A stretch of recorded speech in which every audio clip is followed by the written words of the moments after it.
চারপাশটা এত শান্ত নিরিবিলি আর এত সুন্দর ভিউ। এখানে যদি কারো একটা প্রপার্টি থাকে আর যদি মাঝে মাঝে ছুটি কাটাতে আসা যায় তাহলে কিন্তু মন্দ নয়। ছবির মতো সুন্দর এই আঁকাবাঁকা পথ ধরে চলতে চলতে কখনো চোখে পড়ে দিগন্ত বিস্তৃত ক্ষেতে বাতাসের ঢেউ খেলে যেতে, কখনো বা দেখা যায় জলাশয়ের শান্ত জলে প্রতিফলিত হচ্ছে আকাশের নীলাভ আভা, আবার কোথাও বা দলে দলে গরু মনের সুখে মাঠে চড়ে বেড়াচ্ছে।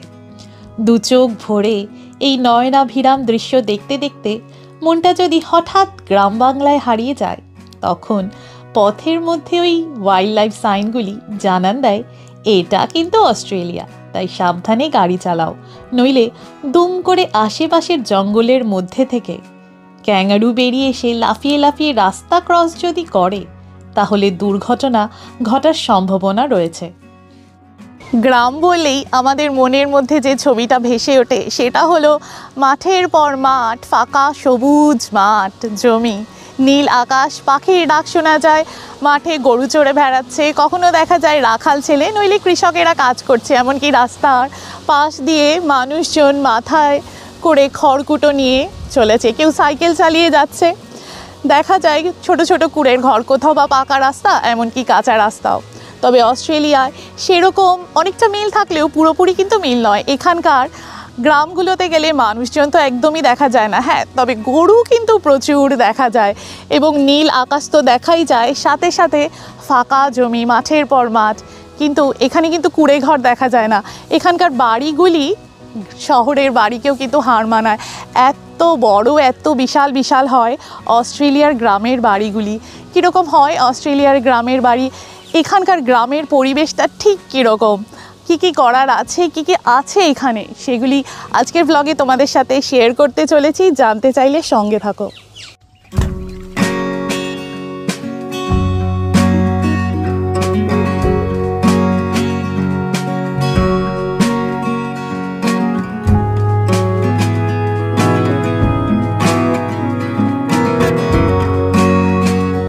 আমাদের দেশে আমরা যেমন গ্রামকে ইংরেজিতে ভিলেজ বলি, অস্ট্রেলিয়াতে সাধারণত গ্রাম বলতে ভিলেজ বা রুরাল এরিয়ার থেকেও কান্ট্রি সাইড কথাটা বেশি ব্যবহার করতে এই দেশের মানুষজনকে শোনা যায়। আর এই দেশটা আয়তনে বিশাল হওয়ার দরুন এখানে গ্রামগুলির মধ্যে বৈচিত্র্যতায় ভরা, কোথাও পাহাড়ি তো কোথাও সমতল, আবার কোথাও নদী নালা বেশি থাকলেও কোনো কোনো গ্রাম গড়ে উঠেছে মরুভূমিতে। আমাদের দেশে যেমন প্রতিটা গ্রামের আলাদা আলাদা নাম হয়, অস্ট্রেলিয়ার কান্ট্রি সাইডেও বিভিন্ন এলাকার নাম থাকে। শুনলে অবাক হবে, এই দেশের গ্রাম হোক কি শহর, ছোট থেকে বড় প্রতিটা রাস্তা অলি গলির একটা করে নাম থাকে। এছাড়া প্রতিটা বাড়ির নিজস্ব নম্বরও থাকে, আর সেই অনুযায়ী তাদের চিহ্নিত করা হয়। ভীষণই ইন্টারেস্টিং, তাই না? যদিও অস্ট্রেলিয়ার গ্রামগুলি ভীষণই আধুনিক, তবুও এখানকার গ্রামের পরিবেশ কিন্তু সেই প্রায় একই, ছিমছাম নিরিবিলি শান্তিপূর্ণ পরিবেশ, যেখানে শোনা যায় দিনভর পাখির কলতান, রাতে ঝিঝি পোকা আর ব্যাঙের গ্যাঙর গ্যাং। নেই কারো মধ্যে কোনো ব্যস্ততা, নেই কোনো আকাশচুম্বী বিল্ডিং, নোংরা আবর্জনা তো দূরের কথা, অবাঞ্ছিত দেয়াল লিখন পোস্টারও চোখে পড়ে না। গাড়ি চোখে পড়ে প্রচুর, এমনকি বাইকের সারি। আসলে ফাঁকা রাস্তা তো বাইক চালিয়েই মজা। তবে গ্রামে মানুষ বিশেষ একটা চোখে পড়ে না, ভীষণই নিঝুম। কোনো জনবহুল পরিবেশ থেকে হঠাৎ করে এখানে কেউ নতুন এলে তার জায়গাগুলি দেখে ভুতুড়ে মনেও হতে পারে।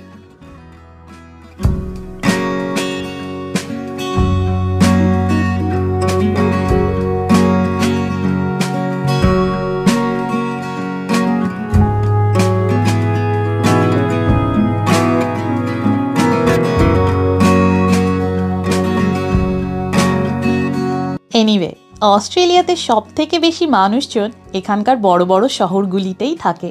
তবে যাদের আবার শহরের ব্যস্ত জীবন, কোলাহল, ইঁদুর দৌড় একদমই পছন্দ নয়, মুক্ত নিরিবিলি জায়গা যাদের পছন্দ, প্রকৃতির অপার সৌন্দর্য যারা উপভোগ করতে চায়, কিংবা যারা রিটায়ার্ড, যারা কৃষিকাজ, পশুপালন কিংবা সেই সংক্রান্ত বিভিন্ন ধরনের ব্যবসা করে, দেখা যায় সাধারণত তারাই এই কান্ট্রি সাইডে এসে বসবাস করে। এই যেমন দেখা যাচ্ছে মধুর চাষ হচ্ছে, তার পিছনে রয়েছে ঘন জঙ্গল আর পাহাড়। সেখানে যে ফুল ফোটে সেখান থেকেই মৌমাছিরা মধু সংগ্রহ করে। কাজে এই দেশে মধুরও বিভিন্ন ভ্যারাইটি আছে। খুব স্বাভাবিকভাবেই শহরের থেকে গ্রামে থাকলে খরচা যেমন কম হয়, তেমনি আবার বিশাল বড় বড় সুন্দর সুন্দর বাড়ি জমি নিয়ে এই দেশের গ্রামগুলিতে এলাহিভাবে থাকা যায়। আসলে গ্রাম হলে কি হবে, শহর জীবনের সমস্ত সুবিধাই এই গ্রামবাসীদের বাড়িতে থাকে। বিদ্যুৎ, জল সরবরাহ থেকে শুরু করে এসি, ওয়াশিং মেশিন, ফ্রিজ, 2-3টে গাড়ি, ট্রাক ইত্যাদি সবই আছে এদের। এমনকি গ্রামের প্রতিটা বাড়ি পাকা বাড়ি, এবং বাড়িগুলি দেখলে অনেক সময় মনে হয় যেন একটা রাজপ্রাসাদ। আমাদের দেশের শহরের বাড়ির তুলনায় অস্ট্রেলিয়ার গ্রামের বাড়িগুলির দাম কিন্তু যথেষ্ট বেশি। এগুলি সবই প্রায় 8 থেকে 10 কোটি টাকার মতো। যদিও বাড়ি জমির আয়তন অনুযায়ী তাদের দাম নির্ধারণ হয়, তবে শহরের একটা খুব সাধারণ বাড়ি কিনতে গেলে যা দাম হয় অস্ট্রেলিয়াতে, প্রায় সেরকমই দাম পড়ে গ্রামের এই এক একটা বাড়ির। এই যেমন এখানে যেই বাড়িটা দেখতে পাচ্ছ, দেখো কি বিশাল একটা বাংলো বাড়ি।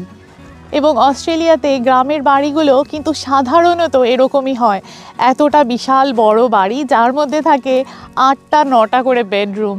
শুধু তাই নয়, রয়েছে প্রচুর ঘর থাকে, এবং বাড়ির চারিদিকে 4-5টাতে প্রচুর ফাঁকা জায়গা রয়েছে। এবং দেখো ফেন্সিং করাও রয়েছে চারিদিকে। এরকম প্রত্যেকটা যে বাড়ি থাকে কিংবা প্রপার্টি থাকে তার চারিদিকে এরকমভাবেই কিন্তু নানা রকম ধরনের ফেন্সিং হয়। তো এখানে যেমন কাঠ দিয়ে ফেন্সিং করা রয়েছে, কি সুন্দর, অপূর্ব, তাই না? অস্ট্রেলিয়ার প্রায় প্রতিটা গ্রামের লোকজন ভীষণই স্বয়ংসম্পূর্ণ এবং সচ্ছল। তার কারণ সেটা না হলে এখানে থাকা খুবই মুশকিল। আর তাই যদি কোনো প্রয়োজন পড়ে তাহলে দেখা যায় তারা নিজেরাই গাড়ি চালিয়ে নিকটবর্তী যে টাউন আছে সেখানে গিয়ে প্রয়োজনীয় সব কিছু কিনে নিয়ে আসে। রাস্তাও এত ভালো এবং সুন্দর, কিছুটা দূরে ড্রাইভ করে যেতে হলেও গায়ে লাগে না। তাছাড়া প্রতিটা গ্রামে স্কুল, স্বাস্থ্যকেন্দ্র, ছোট শপিং সেন্টার, যার মধ্যে মুদি দোকান থেকে শুরু করে চুল কাটার দোকান, রেস্টুরেন্ট ইত্যাদি নানান সুবিধাগুলি থাকে। এমনকি কোনো এমার্জেন্সি হলে প্রয়োজনে পুলিশ, অ্যাম্বুলেন্স, ফায়ার ব্রিগেডের সাথে যোগাযোগ করলে তারা সত্বর এসে হাজির হয়ে যায়। আশেপাশে কোনো মানুষ নেই, অথচ ফাঁকা রাস্তার ধারে কোনো খালি গাড়ি রাখা আছে দেখলে সেটা চুরির গাড়ি বলে মনে হওয়াটা খুব স্বাভাবিক। অস্ট্রেলিয়াতে গ্রামের পথ ধরে চলতে চলতে হঠাৎ রাস্তার ধারে এরকম পুলিশ অ্যাওয়ার স্টিকার লাগানো গাড়ি চোখে পড়লে বুঝতে হবে পুলিশ অলরেডি পুরো ব্যাপারটা সম্পর্কে ওয়াকিবহাল, যে গাড়িটা খারাপ হয়ে গেছে কিংবা অন্য কোনো কারণবশত গাড়িটা এখানে রাস্তার ধারে ফেলে রাখা আছে। তাই চিন্তাগ্রস্ত হওয়ার কোনো কারণই নেই। অস্ট্রেলিয়ার গ্রামগুলিতে গেলে আরেকটা জিনিস যেটা খুবই চোখে পড়ে সেটা হলো ঘোড়া। একসময় কৃষিকাজ কিংবা পরিবহনের উদ্দেশ্যে ঘোড়া ব্যবহৃত হলেও বর্তমানে বেশিরভাগই ঘোড়দৌড় কিংবা শখে ঘোড়ার পিঠে চড়ে ঘুরে বেড়ানোর জন্য, অর্থাৎ বিনোদনের জন্য গ্রামের মানুষেরা এখানে ঘোড়া পোষে। ইউরোপিয়ানরা এক সময় যখন অস্ট্রেলিয়াতে এসেছিল তখন কিন্তু তারা তাদের সাথে করে নিয়ে এসেছিল গরু, ঘোড়া, ভেড়া এবং হাঁস মুরগি। তার কারণ এগুলো অস্ট্রেলিয়াতে ছিল না, এগুলো অস্ট্রেলিয়ার নেটিভ নয়। ক্যাঙ্গারু, ওয়ালাবি, কোয়ালা এগুলোই হলো অস্ট্রেলিয়ার নেটিভ। তো যাই হোক, সেই তখন থেকে ঘোড়া অস্ট্রেলিয়াতে আসে এবং এখনও কিন্তু অস্ট্রেলিয়ার গ্রামে গেলে এরকম ঘোড়া দেখতে পাওয়া যায়। মানুষ ঘোড়া পালন করে এন্টারটেনমেন্টের জন্য। এখানে কিন্তু ঘোড়া লোকে রাখে এবং ব্যবহার করে, এবং রেস তো হয়ই। মেলবার্নের যে রেস হয় মেলবার্ন কাপ, সে তো অনেকেই সেটা জানো। তো যাই হোক, যেমন এখানে দেখা যাচ্ছে ঘোড়া, আর ঘোড়াকে এক জায়গা থেকে আরেক জায়গায় নিয়ে যাওয়ার জন্য রয়েছে এই ক্যারেজগুলো, ওই দেখো ওখানে রাখা রয়েছে। এছাড়া দেখা যায় আমবাগানের সারি, কখনো চোখে পড়ে মাইলের পর মাইল স্ট্রবেরি ক্ষেত। স্ট্রবেরি সিজনের সময় স্ট্রবেরি হয়ে পেকে লাল টসটসে হয়ে থাকে। এমনকি জনসাধারণের জন্য ফার্মগুলি খুলে দেওয়া হয়, যাতে কিছু টাকার বিনিময় নিজ হাতে তারা ফল সবজি তুলতে পারে। এ এক দারুণ অভিজ্ঞতা। এছাড়া দেখা যায় আনারস ক্ষেত, কলা, লেবু, আপেল, বিভিন্ন ধরনের বেরিজ এবং কমলা বাগান। যে সময় যে ফল কিংবা সবজির ফলন হয় সেই সময় সেগুলিতেই ক্ষেতগুলি ভরে ওঠে। তবে জানো তো, এই দেশে পশুপালন কিংবা কৃষিকাজ সব কিছুই আধুনিক প্রযুক্তি তথা যন্ত্রের ব্যবহার বড্ড বেশি। শুধুমাত্র মাঠে মানুষজন বা লেবারদের কাজ করতে দেখা যায় ওই ফল সবজি তোলার সময়। সেই সব তোলা ফল সবজি বড় ট্রাকে করে পাঠানো হয় বড় বড় কোম্পানি, এমনকি বিভিন্ন দোকানে।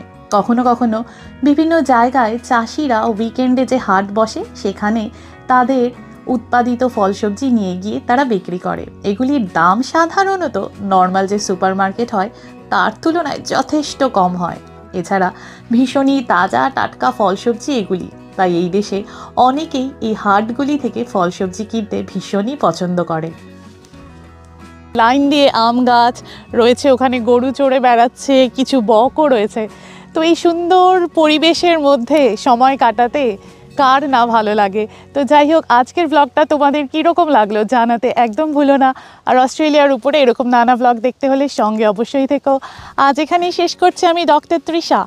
খুব শিগগিরই দেখা হচ্ছে নতুন আরেকটা ব্লগে। খুব ভালো থেকো সবাই, টাটা।